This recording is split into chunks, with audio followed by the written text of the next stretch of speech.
इस इक्वेशन को अगर आप चार्ज Q से, टेस्ट चार्ज Q से गुना कर दीजिए, इसको अगर आप टेस्ट चार्ज Q से गुना कर दीजिए, Q यहां लगा दीजिए और Q यहां लगा दीजिए, ठीक है, और Q इंटू E, ये है वो फोर्स, ये है वो फोर्स, Q इंटू E हुआ ना फोर्स, और उसके बाद इंटू dx, तो हो गया ना वर्क डन, हो गया ना। तो ये इतना वर्क डन हो रहा है, और अगर आपने A से B तक का काम किया है, ये A से B तक का काम किया है, तो A से B जाने में इतना वर्क डन हो रहा है, और divided by the test charge करना है। इसी को कहा था ना वो अपनी इन्फिनिटी वाली डेफिनेशन में, टेस्ट चार्ज से वर्क डन को भाग भी लगाना होता है। तो ये हो गया मेरा वर्क डन A से B जाने में, और उसको Q से भाग लगा दीजिए, तो जो एक्स्ट्रा Q लगाए थे वो भी कट गया। हाँ, तो वो वर्क डन वाली परिभाषा भी इसके अंदर में आ गई। ओके, A से B तक ले जाने में कितना वर्क करना पड़ा, Q इंटू E फोर्स है, बिना एक्सेलरेशन के चल रहे हैं तो हमें भी उतना ही फोर्स लगाना है, इंटू dx किया, इंटीग्रेट किया, क्योंकि इलेक्ट्रिक फील्ड चेंज कर रहे हैं, तो हमने इंटीग्रेट किया, तो हमें potential difference as that definition work done per unit charge, वो भी इसी परिभाषा से मिलता है। और यही परिभाषा मेरे सर्किट में भी A से B तक के पोटेंशियल डिफरेंस को डिनोट करती है। ओके, फिर आप देखिए कि इसमें एक और लिखा है OR, और उसके बाईं तरफ एक इक्वेशन है, दाहिनी तरफ दूसरा इक्वेशन है, और आइडियल बैटरी भी हम कह रहे हैं। तो ये E क्या है और ये V क्या है? E को क्या बोलते हैं, नाम क्या है इसका? EMF नाम है, और V का क्या नाम है? Potential difference. तो ये दो नाम क्यों हैं? ये EMF में और इस पोटेंशियल डिफरेंस में क्या डिफरेंस है? दो नाम क्यों दिए गए हैं? क्या डिफरेंस है पोटेंशियल डिफरेंस में और EMF में? क्या फर्क है, क्या समानता है? हाँ, EMF किसको कहेंगे, पोटेंशियल डिफरेंस किसको कहेंगे? तब होता है जब बैटरी कनेक्ट नहीं होती है, मतलब कोई चार्ज हो। हाँ, अगर कोई बैटरी से कोई तार वार कनेक्ट नहीं किया जाए, केवल बैटरी पड़ी हो, तब आगे बोलिए, तब EMF होता है। तब EMF रहता है, और चार्ज फ्लो करते हैं तो EMF खत्म हो जाता है। अच्छा, हाँ, कुछ कह रहे हैं sir? when the battery is not,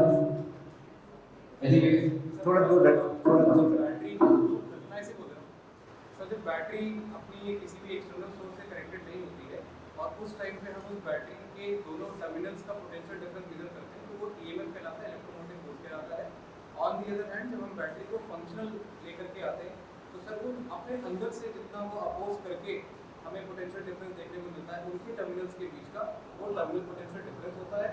और सर कई बार टर्मिनल पोटेंशियल डिफरेंस EMF से कम होता है इन टर्म्स ऑफ हम बैटरी को यूज कैसे करें। ओके, EMF में और पोटेंशियल डिफरेंस में क्या फर्क है?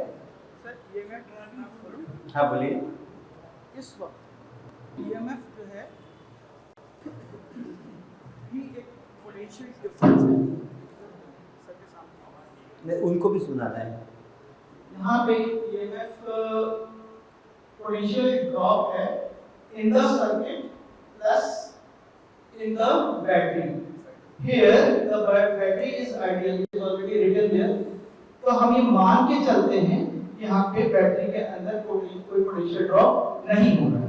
तो इस स्थिति में E और V सेम है, इसलिए और वर्ड भी यूज किया गया है। अदरवाइज EMF जो होता है वो potential drop in the cell plus potential drop in the circuit. और बोलो भाई, EMF क्या है और पोटेंशियल डिफरेंस क्या है? दोनों में क्या फर्क है, क्या समानता है?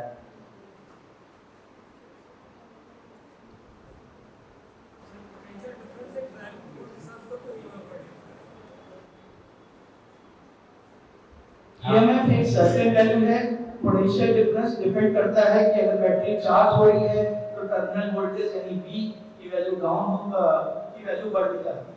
अब बैटरी जब करंट खुद प्रोवाइड कर रही होती है पॉजिटिव टर्मिनल से, तो ये पोटेंशियल डिफरेंस आपका डाउन भी हो जाता है। V equal to E minus IR, V can be equal to E plus IR, that depends on battery charge हो रही है। और वो I के बाद R कौन सा R आ गया? R स्मॉल r होता है, स्मॉल r होता है। आइडियल बैटरी की कंडीशन में स्मॉल r की वैल्यू 0 लेनी पड़ती है, अदरवाइज स्मॉल r कभी 0 होता नहीं। ओके, सर पोटेंशियल डिफरेंस का कारण अगर ड्राइविंग फोर्स है तो वहां तो वर्ड यूज करती है ईएमएफ का।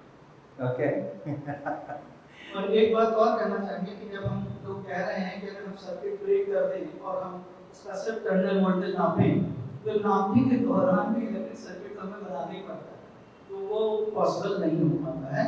ये तभी पॉसिबल हो पाता है जब सिर्फ और सिर्फ हम पोटेंशियोमीटर यूज करते हैं, जहां पर ओके, जैसे हमारे पास दो सिचुएशन होती है। एग्जाम्पल के तौर पे वेलोसिटी और मोमेंटम को हम लें, तो मतलब वेलोसिटी हमने डिफाइन कर ली और मोमेंटम हमें डिफाइन करने की जरूरत इसलिए पड़ी कि वेलोसिटी अकेले हमारा पर्पस सॉल्व नहीं कर रही थी। तो हमने कहा कि नहीं भाई, जब किसी बॉडी का इम्पैक्ट होता है it is the product of mass and weight which is important, not the velocity. तो ये हमारी मजबूरी थी। अगर मैथमेटिकल डेफिनेशन ही हमें सेटिस्फाई करनी थी, पहले मैं इस बात को अप्रिशिएट करता हूं कि वेक्टर को डील करना थोड़ा मुश्किल है, स्केलर को डील करना थोड़ा आसान है, तो हमें पोटेंशियल की जरूरत है। लेकिन अगर ये जो बात अभी हमने की और हमने यहाँ जस्ट मैथमेटिकल डेफिनेशन कहा कि हाँ ये ऐसे हो सकता है, तो हमारी कोई मजबूरी नहीं थी कि हम पोटेंशियल की डेफिनेशन वो वाली डिफाइन करते हैं। तो फिर क्या जरूरत है मतलब ये बात करने की? फिर हम बोले कि देखो बस कन्वीनियंस की बात है, वो डेफिनेशन नहीं देंगे हम। तो मैं थोड़ा समझ नहीं पा रहा हूँ कि हमने डेफिनेशन ही क्यों दी थी पोटेंशियल की कि bring a charge from infinity and. आप मेरे मन की बात कर रहे हो, यही तो मैं कह रहा हूँ, ये तो मैं कह रहा हूँ, ये इन्फिनिटी वाला डेफिनेशन ना तो फिजिबल एकदम इमेजिनरी है, कोई इन्फिनिटी पे जाए, कोई टेस्ट आए, और हमें उसकी जरूरत भी नहीं है। आगे हम किसी चैप्टर में यूज नहीं करते, भी नहीं करते, मेरी कोई मजबूरी नहीं है। फिर भी परंपरा से पूर्वजों ने किया है, इसलिए उनके अनुयायी होने के कारण से, उनके डिसेंडेंट होने के कारण से, उनके प्रति श्रद्धा व्यक्त करते हुए हम उसको लिए चले आ रहे। ये जो हम अभी बोर्ड पे लिख रहे हैं, इससे मेरा सारा काम हो रहा है, सर्किट का भी काम हो रहा है। और अगर आप कहो कि साहब work done by the electric force के टर्म में बताओ, हाँ वही तो बता रहे हो, और बता क्या। एक स्टेप और पीछे जाता हूँ मैं एक्चुअली शुरुआत हो रही थी, मैं प्रोसेस कर रहा था कि मैंने वहाँ पे कुछ कहा नहीं कि तो पहले समझ लूँ। जैसे नॉर्मली हम ओम्स लॉ बोलते हैं, तो हम ये बोलते हैं कि voltage is proportional to current, जबकि होना चाहिए उल्टा। मतलब करंट वोल्टेज डिफरेंस की वजह से प्रोड्यूस होना चाहिए। तो हमें ये बोलना चाहिए कि जो सर्किट में करंट है वो पोटेंशियल डिफरेंस के प्रोपोर्शनल है, तो बस R की जगह 1/R प्रोपोर्शनली बन जाएगा। हाँ, तो जैसे नॉर्मली हम ये नहीं बोलते, हम हमेशा बोलते हैं कि V इक्वल टू IR। तो क्या इससे कुछ फंडामेंटली, मतलब मैं समझता हूँ कि फंडामेंटली रॉन्ग है, क्योंकि हमारे कॉज और इफेक्ट का ध्यान रखना चाहिए। नहीं रॉन्ग मत बोलिए, इतना कड़ा शब्द इस्तेमाल करने की जरूरत नहीं है। हाँ, उसको थोड़ा ये ज़्यादा लॉजिकल है, डिपेंड करता है कि मेरा कैसा सोर्स है, कैसे मैंने सर्किट बनाया है। कांस्टेंट करंट सोर्स भी आते हैं बाजार में, जिसमें आप ये रेसिस्टेंस लगाओ चाहे वो रेसिस्टेंस लगाओ, वो जो डब्बा है वो उतना ही करंट देगा। तो आपको अगर वोल्टेज बदलना है तो आर ही बदलना पड़ेगा। तो और करंट को मैं एडजस्ट भी कर सकता हूँ, कांस्टेंट करंट सोर्स है तो कितना करंट बहाना है, तो दैट बिकम्स इंडिपेंडेंट वेरिएबल। अगर मैं करंट सोर्स इस्तेमाल कर रहा हूँ, आई को मैं खुद से एडजस्ट कर सकता हूँ और इंश्योर कर सकता हूँ कि आई उतना ही रहे जितना मैं चाहूँ। This becomes independent variable and then the voltage becomes dependent variable. तो परिस्थितियां हैं, अमूमन करंट सोर्स कम यूज़ किए जाते हैं, लेकिन जब ट्रांजिस्टर्स वगैरह के सर्किट्स बनाए जाते हैं तो कई बार कांस्टेंट करंट के ही सोर्स इस्तेमाल किए जाते हैं।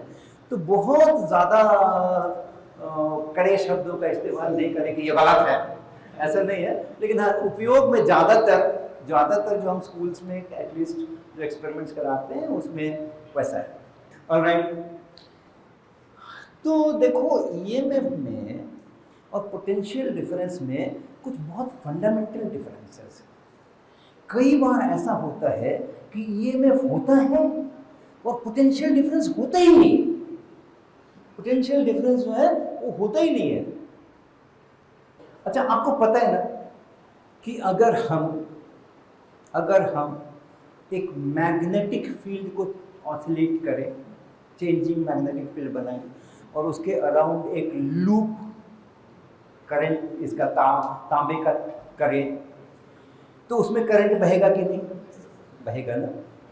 ईएमएफ है, आप कहते हैं induced EMF, rate of change of magnetic flux वगैरह वगैरह, इंड्यूस्ड ईएमएफ। उस तार में पोटेंशियल डिफरेंस है क्या? किन दो पॉइंट्स के बीच पोटेंशियल डिफरेंस की बात कर रहे हैं हम? है क्या पोटेंशियल डिफरेंस नाम की कोई चीज है भी क्या? लेकिन ईएमएफ तो है, करंट तो बह रहा है, ओके।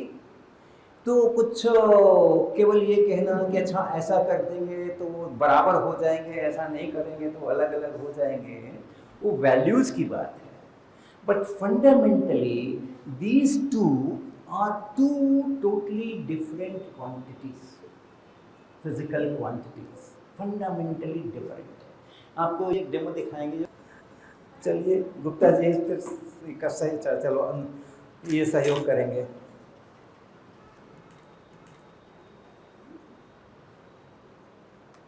ये देखो यहाँ पे ये एक कॉइल है, अभी नहीं लगाना, ऑन नहीं करना, मेरे हाथ में है, मुझे करंट लग सकता है। यहाँ पे ये कॉइल है गोल गोल, और उस कॉइल के टर्मिनल्स यहाँ हैं, ठीक है। और हम लोग इसमें करंट बहाएंगे और ये सीधा 50 हर्ट्ज की फ्रीक्वेंसी पर होगा। तो इस कॉइल के कारण से जो मैग्नेटिक फील्ड बनेगा वो भी ऑसिलेट करेगा 50 हर्ट्ज की फ्रीक्वेंसी से। और यहाँ पे हम लोग एक आपका वो लूप कहाँ है, लूप सर, हाँ ओके, अच्छा तब तो दिखाना पड़ेगा। ठीक रुका, नहीं हम दिखा देते हैं, उठा के दिखा देते हैं। थोड़ा ध्यान से देखना, इसका जो बेस है, ये जो बेस है, इस बेस के ऊपर एक तार का लूप है, एक रेसिस्टेंस दिख रहा होगा आपको, और उस रेसिस्टेंस को जोड़ा हुआ है दोनों साइड से एक तार के द्वारा, और टेप लगा दिया गया है ताकि वो उछल कूद न मचाए, ठीक है। जब हम इस कॉइल में से करंट डालेंगे और 50 हर्ट्ज वाला मैग्नेटिक फील्ड पैदा होगा, तो इसमें से करंट बहेगा, इस लूप में से बहेगा ना, क्लोज लूप है, रेसिस्टेंस है, तार है, लेकिन क्लोज लूप बना हुआ है, सर्किट कंप्लीट है, राइट। तो जब हम इसको ऑन करेंगे तो इसमें से एक करंट बहेगा, और ये जो दो जॉइंट्स हैं, इस रेसिस्टेंस के जो दो किनारे हैं, ये जो रेसिस्टेंस दिख रहा है इसके जो दो किनारे हैं, इनके बीच हम मल्टीमीटर लगा करके पोटेंशियल डिफरेंस नापने की कोशिश करेंगे, ठीक है। तो अब ये आप शुरू करिए, आप यहाँ पे इसको तो आप लगा दीजिए, उसमें स्विच होगा ना कोई दबाने के लिए, इसमें लगा है, हाँ ठीक है। तो आप पावर में इसको डाल दीजिए और मेरे कहे हुए पे भरोसा कीजिएगा। योगेश जी जो हैं उस रेसिस्टेंस के दोनों किनारों पर ही मल्टीमीटर के क्लिप लगा रहे हैं इस समय, और मल्टीमीटर को वोल्टेज मोड में, एसी वोल्टेज मोड में रखा गया है। और आगे वाले लोग जो बोलेंगे, पीछे वाले उसको स्वीकार करेंगे।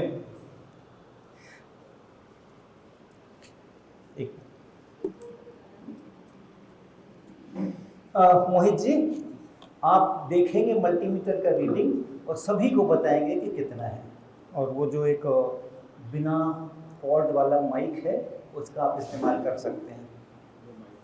आप देख लीजिए, ये मल्टीमीटर यहाँ 2 जगह पे लग गए हैं और अब वो ये इसका ऑन करेंगे और यहाँ पे आपको कुछ वैल्यूज आएंगे जी। नहीं, अभी तो खैर 0 ही है। ये देखो कितना 0.05, ठीक है ना। अब देख, ध्यान से देखना मैं क्या कर रहा हूँ। योगेश जी हाथ हटा दीजिए। इस सर्किट के साथ केवल मैं ही छेड़छाड़ कर रहा हूँ और मैंने इस मल्टीमीटर को उठाया, जो वोल्टमीटर है मेरा, इस मल्टीमीटर को उठाया और उसको उठा करके हमने इस साइड पर ले आया, इस साइड पर ले आया। तो मैंने मल्टीमीटर, अपना वोल्टमीटर का पोजीशन बदला है, सर्किट को नहीं छुआ है। ओके, अब फिर से पावर दीजिए। 0.05 था, 0.01 बस हाँ 0.01 टोटल। फिर से करो, 0.01 फिर से करो, 0.04 उन्हीं 2 बिंदुओं के बीच में वोल्टमीटर लगाया गया है। करंट पूरे में बह रहा है, सर्किट कंप्लीट है। ओके, और उन्हीं 2 बीच के पॉइंट के बीच में मैंने वोल्टमीटर लगाया है। केवल अपने वोल्टमीटर को इस पार से उठा करके उस पार ले गए हैं और जिसको आप सोच रहे हैं कि ये पोटेंशियल डिफरेंस मेजर कर रहे हैं, क्योंकि मैंने मल्टीमीटर को वोल्टेज मोड में डाला हुआ है, वो 4 गुना बढ़ गया, 4 गुना घट गया है। ये कैसा पोटेंशियल डिफरेंस है? ये कैसा पोटेंशियल डिफरेंस है उन्हीं 2 पॉइंट के बीच? क्योंकि यहाँ पोटेंशियल डिफरेंस है ही नहीं, यहाँ पोटेंशियल डिफरेंस है ही नहीं। इस पूरे लूप में, इस मैग्नेटिक फील्ड के बदलने के कारण से इस पूरे लूप में एक इलेक्ट्रिक फील्ड बना है, गोल गोल। यहाँ इलेक्ट्रिक फील्ड ऐसे, यहाँ ऐसे, यहाँ ऐसे, यहाँ ऐसे, यहाँ ऐसे। तो यहाँ से आप सोचोगे कि इलेक्ट्रिक फील्ड की दिशा में चल रहे पोटेंशियल मेरा घटेगा, तो यहाँ से यहाँ घट गया, यहाँ से यहाँ घट गया, यहाँ से यहाँ घट गया, यहाँ से यहाँ घट गया, यहाँ से यहाँ घट गया, और हम फिर वहीं पे पहुंच चुके हैं। तो खाली मन में मैंने एक चक्कर लगाया, मन में, और पोटेंशियल घट गया। 2 चक्कर लगाया तो और भी घट गया, 10 चक्कर लगाया तो और भी घट गया। ये क्या पोटेंशियल है और क्या पोटेंशियल डिफरेंस है? यहां पोटेंशियल डिफरेंस है ही नहीं, लेकिन ईएमएफ है, फर्क है। ईएमएफ और पोटेंशियल डिफरेंस केवल मैग्नीट्यूड में कब बराबर होते हैं, कब कौन छोटा हो जाता है, कब कौन बड़ा हो जाता है, ये बात नहीं है। Fundamentally they are very different quantities. What are they? EMF क्या है और पोटेंशियल डिफरेंस क्या है?